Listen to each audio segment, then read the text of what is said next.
one thing that is uniting the left and the right, and that is Jews. This is not just a problem on the left.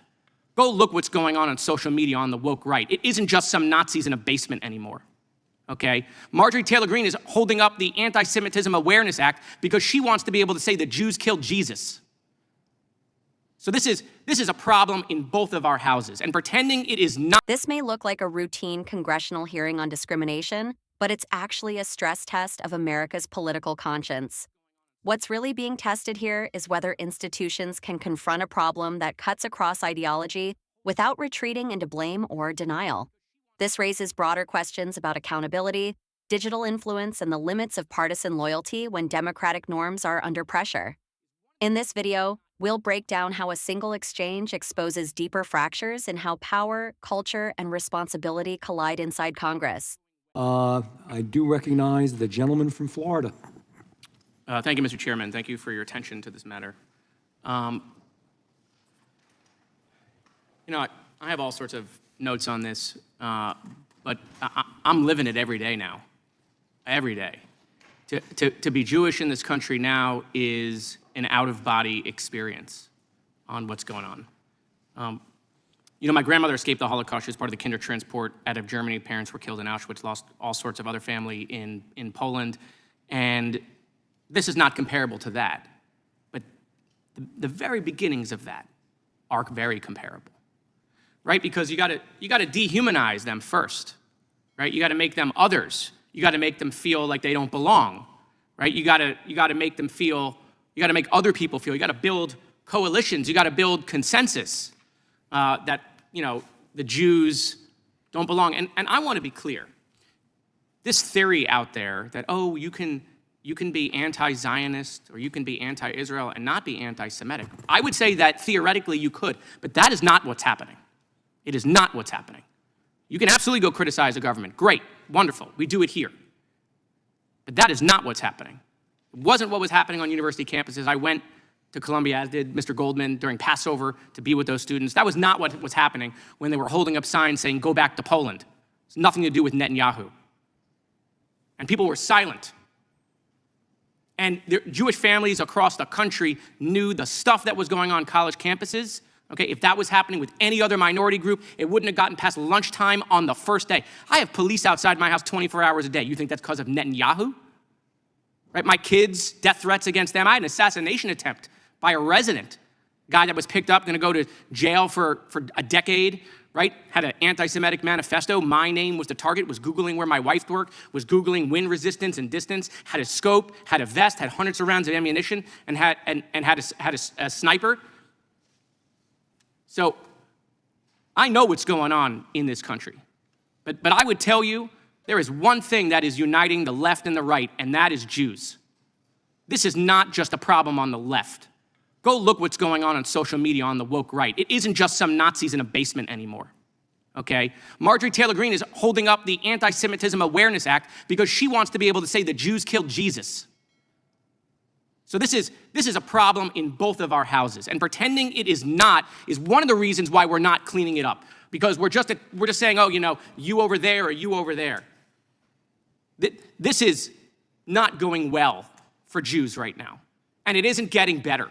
By the way, we have not yet peaked to where this is gonna go. And yeah, we can talk about the legacy media all day long, Mr. Schneider, but that's not where we're losing the youth of this country. We're losing them on TikTok, which is owned by a foreign country, that the president now has extended beyond what the law has allowed.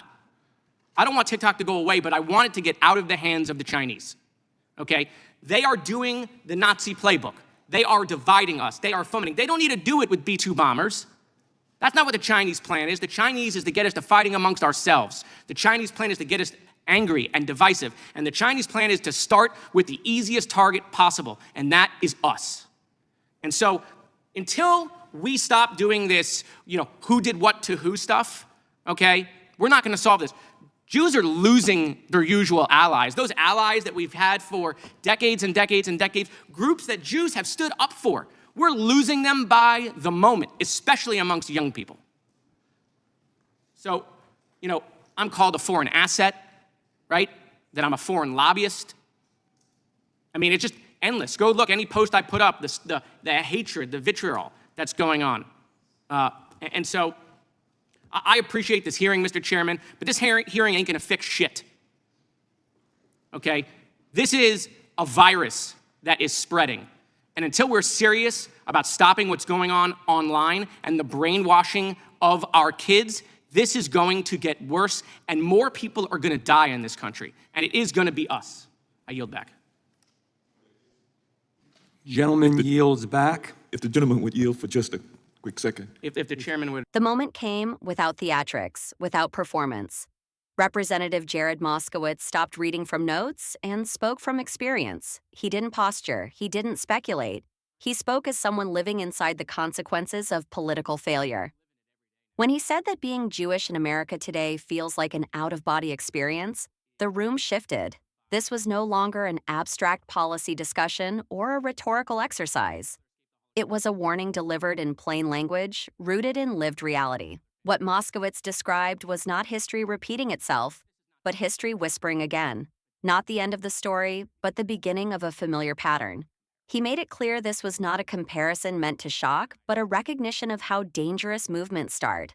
Not with force, not with laws, but with language, with isolation, with the slow normalization of exclusion, with silence from people who should know better. He explained something deeply uncomfortable for modern politics. That hatred does not announce itself honestly. It disguises itself as critique. It borrows the vocabulary of activism. It hides behind plausible deniability. In theory, he said, criticism of governments is legitimate. In practice, that is not what is unfolding. What he described were moments where rhetoric crossed a line, where identity became the target, where people were told they did not belong, and when that line was crossed, too many voices stayed quiet. Silence in moments like these is not neutral. Silence becomes permission. Moskowitz's testimony cut through the partisan framing that so often dominates these hearings. He rejected the idea that this problem belongs to one side of the political spectrum. He named something Washington often refuses to confront, that extremism adapts, it migrates. It borrows symbols and language from wherever it can gain traction. The threat does not wear a single uniform or wave a single flag. It appears wherever outrage is profitable and accountability is absent. What made this moment especially sobering was not the rhetoric, but the consequences he described. Around-the-clock security, constant vigilance, the reality that public service now comes with risks few Americans ever imagined. This was not a distant headline or a theoretical danger. It was a reminder that words spoken online, repeated without consequence, can leave the digital space and enter real life. And yet, even in that gravity, Moskowitz pointed to something larger than individual fear. He spoke about generational change, about how younger Americans are encountering these narratives not through history books or classrooms, but through algorithms, through platforms optimized for outrage, speed, and emotional reward. He warned that the battle for truth is no longer being fought primarily on cable news or in print headlines. It is being fought in feeds, in short clips, in echo chambers that reward division over understanding. This is where the hearing exposed a deeper failure of leadership, because government is not only responsible for passing laws, it is responsible for recognizing emerging threats before they become normalized. It is responsible for protecting the moral infrastructure of a democracy, not just its physical one. When leaders argue over jurisdiction while influence spreads unchecked, they are not being neutral. They are being negligent. Moskowitz also challenged a dangerous habit in American politics, the reflex to deflect, to say, this is your side's problem, not ours. That instinct may score points online, but it solves nothing. In fact, it accelerates the problem. When responsibility is always assigned elsewhere, accountability disappears entirely. What we witnessed in this hearing was not just a warning about one community. It was a case study in how democracies weaken from the inside. Not through invasion, but through erosion. Not through force, but through fragmentation. When citizens are encouraged to see one another as enemies, the system fractures along emotional fault lines. And once that fracture begins, it spreads. This is why Moskowitz's words matter far beyond this room. They force a reckoning with a question many leaders avoid. What happens when political incentives reward division more than stability? When outrage becomes a currency? When platforms amplify the loudest voices instead of the most responsible ones, these are not abstract concerns. They shape how a generation understands identity, loyalty, and belonging. There was no easy solution offered in his remarks, and that may be the most honest part of all. Hearings alone do not fix cultural decay.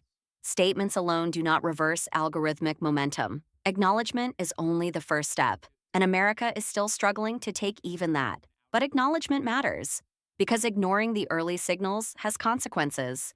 Because dismissing uncomfortable truths does not make them disappear. Because democracies do not collapse all at once. They fray slowly until the damage feels irreversible. This moment in Congress was a reminder that vigilance is not paranoia, that moral clarity is not extremism, that defending the dignity of one group ultimately protects the dignity of all, and that leadership, real leadership, begins with the courage to name what others would rather ignore. The question now is not whether these warnings were dramatic. The question is whether they will be remembered. Because history is unforgiving to societies that choose comfort over clarity. If you believe these moments matter, if you believe accountability matters, if you believe silence is not an option, support our work to expose the truth. Subscribe to Liberty Report USA